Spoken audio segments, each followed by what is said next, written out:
You know, something is horribly wrong when farmers have to take to the streets to protest for the right to produce food. German farmers have protested with their tractors in the streets since 2019. Farmers in India have protested continuously for a whole year. Ranchers in US cattle country have to mobilize to defend beef. It's not a wonder that around the world, we're facing a terrible hunger crisis. A record 45 million people worldwide are on the brink of starvation. David Beasley, head of the World Food Program, describes this as a famine of biblical proportions. The World Food Program rightly documents the acute hunger zones of the world, but nothing has actually been done to stop it.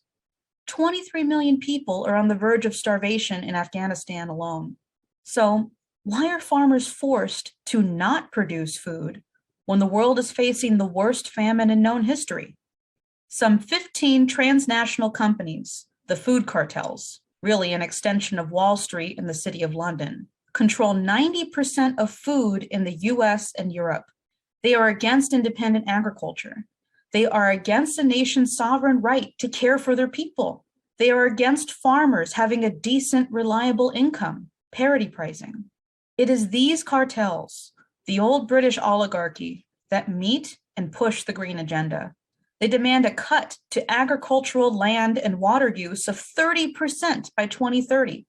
They demand a cut to fertilizer, livestock, and chemicals. From Cargill to Walmart to the European Union, London, and the US State Department, it is these cartels that want depopulation through this green agenda. They're trying to control population by starving people out, by taking away the middle person, which is the family farmer. And I see what would help with the food shortage is the politicians get their heads out of their asses and realize that they are the problem. When I then see that in the next 10 years another billion people will be added, when I see how many from Africa and elsewhere are fleeing poverty, fleeing hunger, fleeing wars, and when I see then our policy, then I just get sick to my stomach.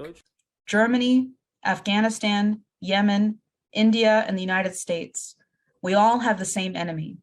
We must break these cartels, put in Glass-Steagall for banking, bust up the big food monopolies with antitrust.